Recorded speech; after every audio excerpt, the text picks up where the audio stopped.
Yeah, hello. Yep, it's me, Joe, as you know it. I'm making this video to see how many Ron Paul supporters are out there. I am a Ron Paul supporter all the way. I like to see Ron Paul become president. And I like to see how many friends and family on here on Facebook and Twitter on how many people who want Ron Paul in office. All you gotta do is hit the like button and show me who cares about our country and Ron Paul, and he stays strong with us. He's all the way there for us. Please do so. Hit the like button and subscribe. Hope to see you hit the like button, and signing out. A golden rule is pretty good when we talk about personal religious matters. Treat people like you want to be treated.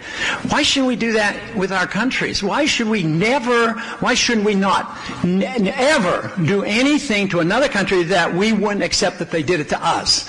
Wouldn't that make a different world if we refrain from bombing people and using drones and having collateral damage and occupying countries and getting people so upset? What if China or some other country ever did that to us? I tell you what, I don't think very many Americans would tolerate it. So we have to understand that we go into these countries, they don't love us. I mean, even the whole notion of the Taliban are not made up of people like the Al-Qaeda who want to come over here and kill us. That's not their goal. They have one goal. They want to get foreigners off their land. They want to settle their own problems, and they want to live the way they want to live. And it might not be the way we want to live, but it's none of our business, so we should stay out of their affairs and let them make their own decisions.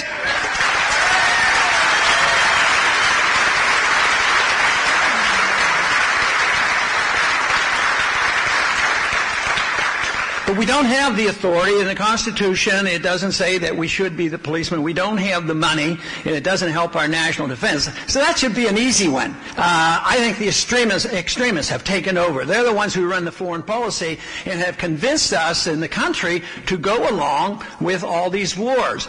And just think of what happened after 9/11. Immediately, before there was any assessment, there was glee in the administration because now we can invade Iraq. So the war drums beat. Yes, Iraq was part of 9/11 and part of Al-Qaeda and had weapons of mass destruction. None of it was true. But the beating of the drums of war got people to go and got the American people to go along with this. And that is what is happening today. And that is exactly what they're doing with beating the drums of war to go after Iran, to invade or bomb or engage in hostilities with Iran. And even though you probably have heard many things in recent weeks and months about, well, they are a danger they're on the verge if they don't already have a nuclear weapon. Study that carefully, because that is not true. That is not true at all. It just doesn't mean that they might not want a nuclear weapon. Ehud Barak, the defense minister for Israel, said, you know, if I was part of Iran, I'd want a nuclear weapon too. And so it's logical for them to want to, but they don't have it. But the whole idea is, do you go to war against a country that hasn't committed aggression against anybody, let alone us? Because they might get a weapon someday and they might use it against us. I mean, that doesn't make any sense whatsoever. And the whole thing is, though, if we're careless and let our guard down, It's going to happen, and we can't afford it. It is a drain. War is never an economic stimulus. Some people argue the case that the Second World War was an economic stimulus, and that's how we got out of the Depression. No, all it did was got rid of the unemployment because everybody had to put a uniform on and go off and fight. But our economy got poorer. We didn't get out of the Depression until after the war. So never ever accept this argument that if you're working for a military plant and building weapons, that it's an economic plus. So they're building drones and bombs, and they go over and bomb somebody. All that did was take money out of our economy. So it doesn't help us by doing this. It just drains from us. It takes from us and adds to the deficit. These wars that have gone on these past 10 years have added $4 trillion of debt to our national debt. At the same time, where did the money come from? It literally comes out in Social Security. Social Security doesn't have any money. They just have IOUs. So that money's been spent. So it's going to be tough working this out to how do we get a handle of this without putting people out in the streets. But if we continue to do this, if we don't address the subject of the welfare state, the runaway welfareism here in our country, as well as its overseas expenditures, believe me, the standard of living, everybody is going to go down, because the government will continue to send the checks out. They'll send checks out for Social Security and others, but it'll lose its value, and that's why the monetary system is so important. Government has gotten big over these last 100 years because they have resorted to the Federal Reserve printing up money, and the politicians have bought votes over these many, many years, whether it's for fighting wars overseas or whether it's for promises for a house for everybody and food stamps for everybody, which, as you know, the housing programs didn't work. The rich got bailed out. The middle class lost their jobs, and they lost their houses. So this theory, no matter how well motivated Washington has been, and no matter how well motivated the foreign policy and the welfare system is, it doesn't work. And I think this is what's happening today. I think the people are waking up, both those who have been on the receiving end and those who have been paying, and saying, you know, there's something really messed up about this. What about a group at your age graduating from college? Governments have been pumping money into education for a long, long time. Easy loans. Cost of education, because government's more involved in education, cost goes up more. They were more involved in housing. Price of houses went up and then collapsed. They're involved in medical care. Prices of medical care goes up. But what happened?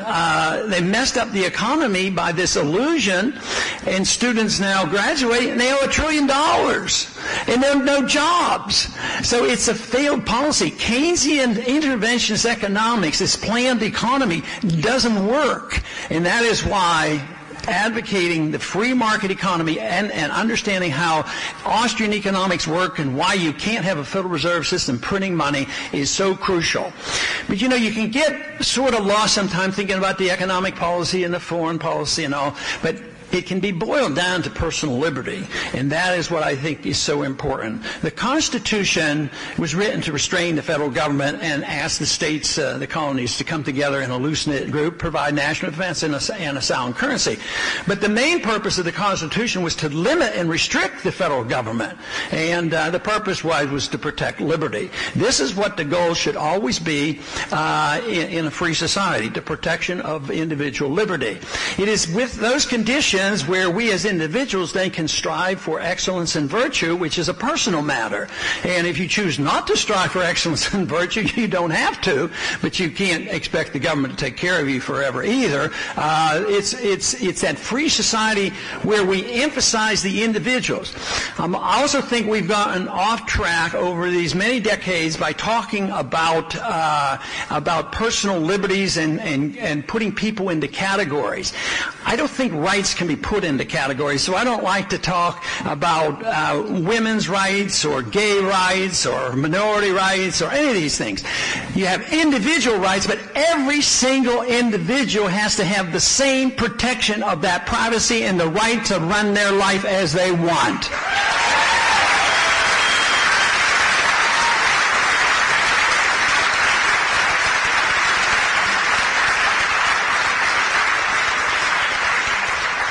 If we understood that, we would have our prosperity back again. A lot of people understand this pretty well on it's your life, it's yours to, and you should have complete control of your life. We understand that pretty well, and we give people passes, even though in recent years I think we're less tolerant, and that is in the religious end. We have been known for religious choices or choosing to have no religion whatsoever, as long as nobody uses force on others to follow certain rules. But we have understood that. We understand it pretty well intellectually. You're at a university. I'm sure you have diverse opinions on this campus, and we understand that, and we recognize that. We don't. Hopefully we don't, even though there's been suggestions. We don't burn books. We allow people to read. We allow people to read books on communism, and we try to refute them with better ideas. But what happened somewhere along the way, we as a people have accepted the notion too casually that we don't have enough responsibility to deal with our own bodies. You know, if we're going to deal with our soul and our hereafter and our intellectual lives, why is it that we can't just say that you have a right to decide what you want for your own body, what you can smoke and drink and what you do with your habits? It should be your decision, because when the government makes those decisions, it can only do it with the destruction of liberty, which undermines the whole system.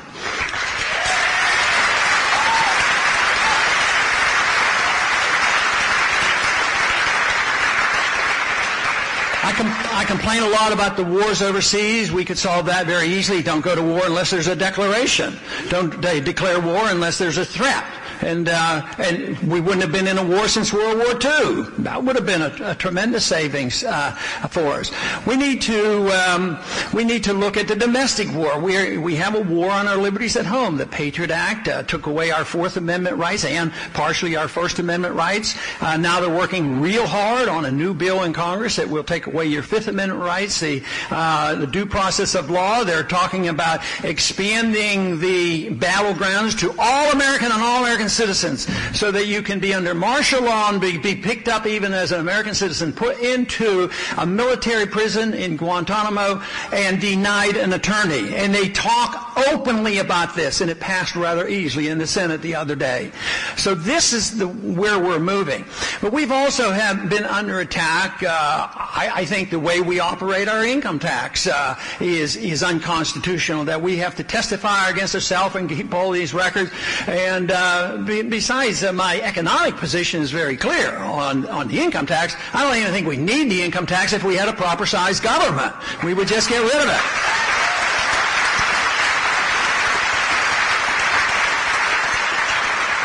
But the income tax has undermined our liberties, just as all agencies of government. They get to write the regulations. Congress doesn't write the regulations. All regulations are laws. Why is it that we allow the executive branch to write regulations? And why do we allow courts to write regulations? I mean, it's just absolutely out of control.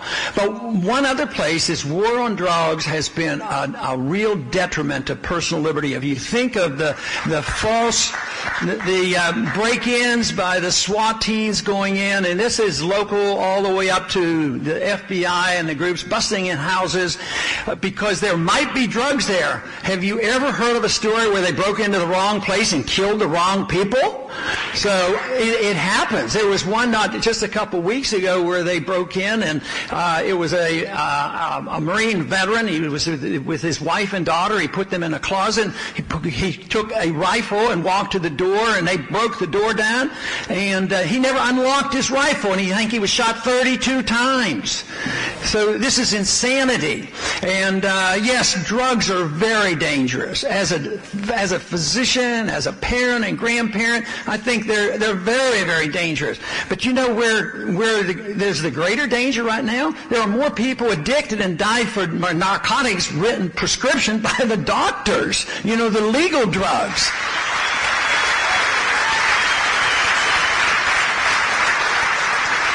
So It's an imperfect world. People will abuse them. They abuse them whether they're legal or not.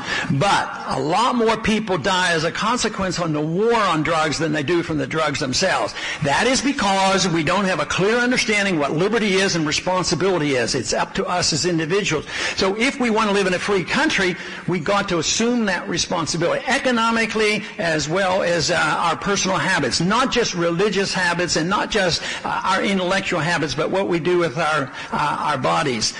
Isn't it sort of strange that we live in a country today where if you choose to buy raw milk, you're inhibited by the federal government to buy and drink raw milk? I mean, I'm all for raw milk. I think you should make your own choice on whether you drink raw milk or not.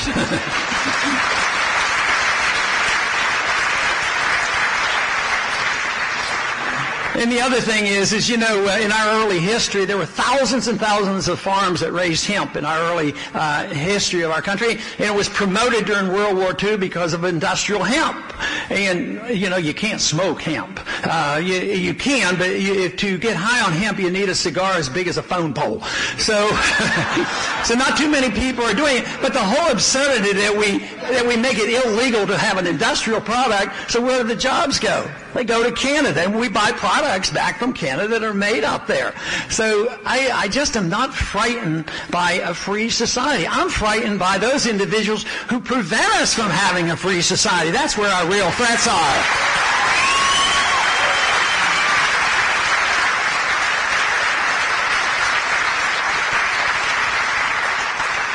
When we take an oath of office, we swear to uphold the law, uphold the Constitution against all enemies, foreign and domestic. But you know what? How many foreign countries can threaten us right now?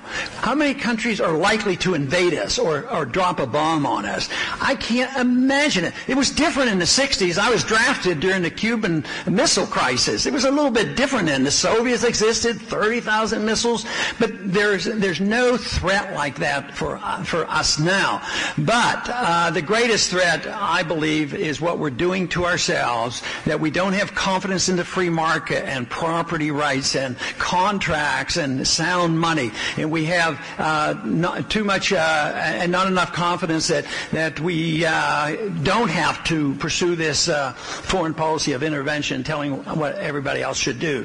So we have an opportunity, but the opportunity is not only an opportunity, it's an obligation right now, because the status quo is not going to continue. I've been talking about this for a long time, a few years. And I started in the 70s when the gold standard was taken off the table, which I believed then, and that it would usher in an age of big government spending and debt and a financial bubble. And that is exactly what has happened. But today it's different. We're not getting out of this by spending more and inflating more and running up more debt. It's not working. They've tried it to an extreme extent. The Congress not only spends trillions, but the Federal Reserve, they're out of control completely, and they're unsupervised. The Congress, we get a partial audit, but I think it's time we had a full, clean audit of the Federal Reserve and find out who they're really bailing out.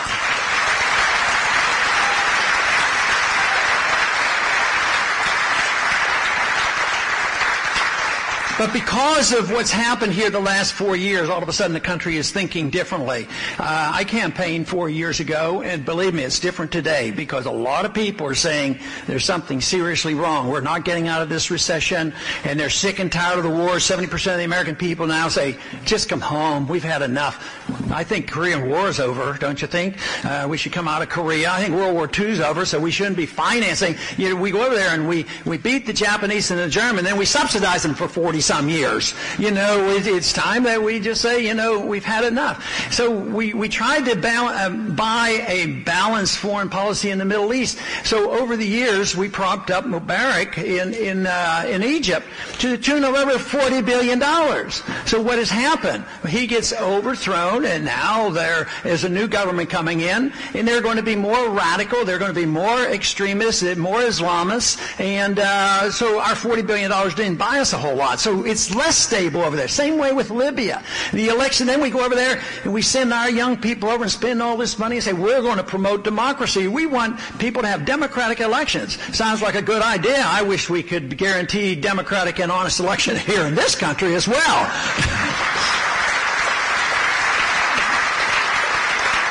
But the democratic process in this country has a long way to go, because I bet you now it's getting close to being the majority of American people aren't very trustworthy of both of the major parties. In New Hampshire right now, the largest registration are independents. So it is something. People are tired of it now, and they don't trust it. They know there's something wrong. But this is also an opportunity. Things are different than 4 years ago. They're tired of the war. They're tired of the Federal Reserve. They hear more. They're tired of this economy.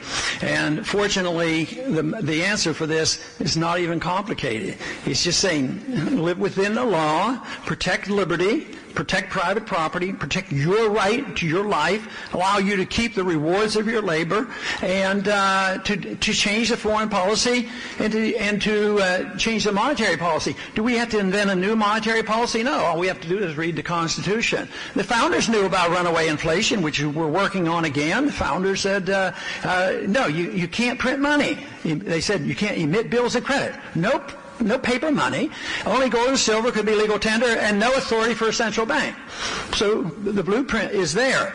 And so it isn't difficult. The big problem is political, because what is necessary is, under these conditions, when you have a severe slump, the most important thing the politicians could do is to keep their hands out of it. Just stay out of it. No bailouts. I mean, they compound our mistakes by spending more money. The problem comes from too much money and too much debt and too much Federal Reserve printing press money. So we get into trouble, and that's what they do. They double and triple everything they've been. That can't solve the problem. So in 1971, they had a similar situation, the depression that came after the inflation of World War I. We had a depression, lasted a year.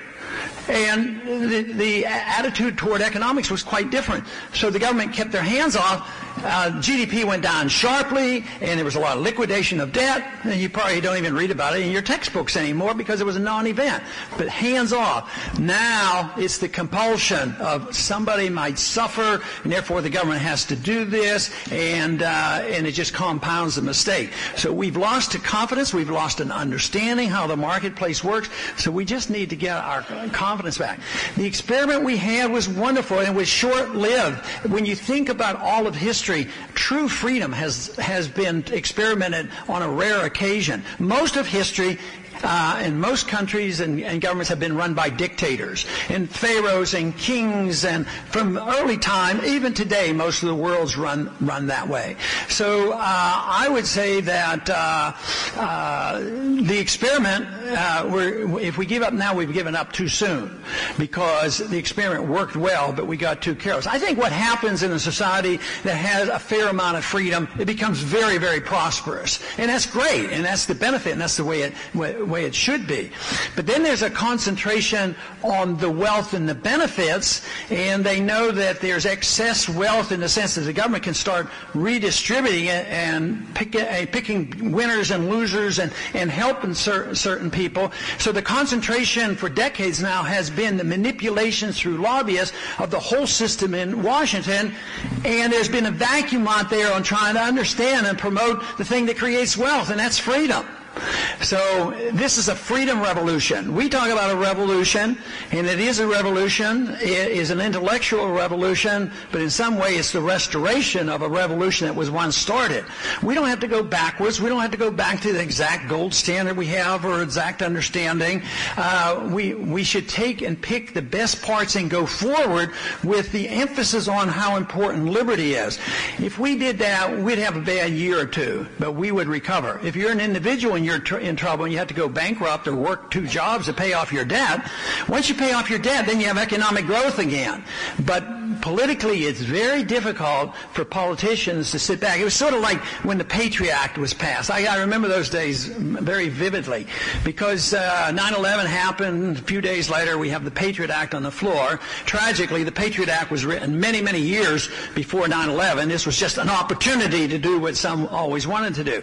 But the Patriot Act was put back on the floor. Really, it wasn't available for study, and within an hour or two, it was only available for an hour or two, and then the vote was up or down on whether you were for the Patriot Act. And it was passed overwhelmingly over my strong objection. But I was sitting next to another member of Congress, and I asked him, I said, why are you voting for this? I said, do you know what's in it? He said, no, I don't know what's in it. I don't have time to read it. I said, well, why are you voting for it? He says, it's called the Patriot Act. And I said, yeah, but there's a lot of bad stuff in there. He said, oh, I believe you. But he said, but I'd have a lot of trouble. How do you go back home and explain to your people that you voted against the Patriot Act a week after 9/11? I said, well, that's your job to go back and explain it to them.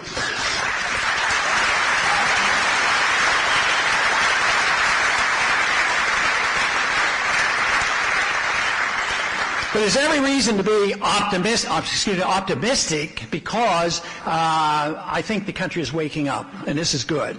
And I know the campuses are waking up. I really am pleased to come and visit with so many young people, and I am very pleased when so many come to my office, because they don't feel despondent, and I figure, how can I talk like this and tell you what's going on? Why wouldn't you be despondent? And I think I've come to the conclusion that it's sort of like an addiction, that the people who finally get over their addiction are the ones who hit bottom and realize the truth. I have to do something. I think that's what's happening to our country today. They know that something has to be done, and most people are delighted to find out that it's not like we have to sacrifice. Now, what have I said tonight that would make you sacrifice?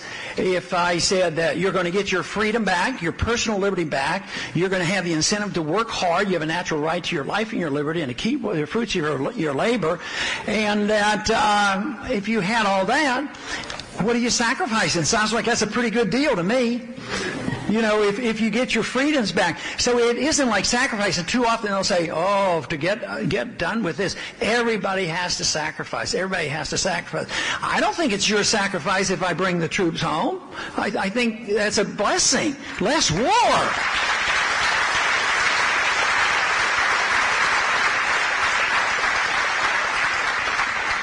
So because I interact with so many young people, actually they claim I give them optimism and hope, and I'm very pleased to hear that. But the truth is, when I come and visit with so many in an audience like this, I become more optimistic myself. I thank you very much for the opportunity to come and visit with you tonight. Thank you.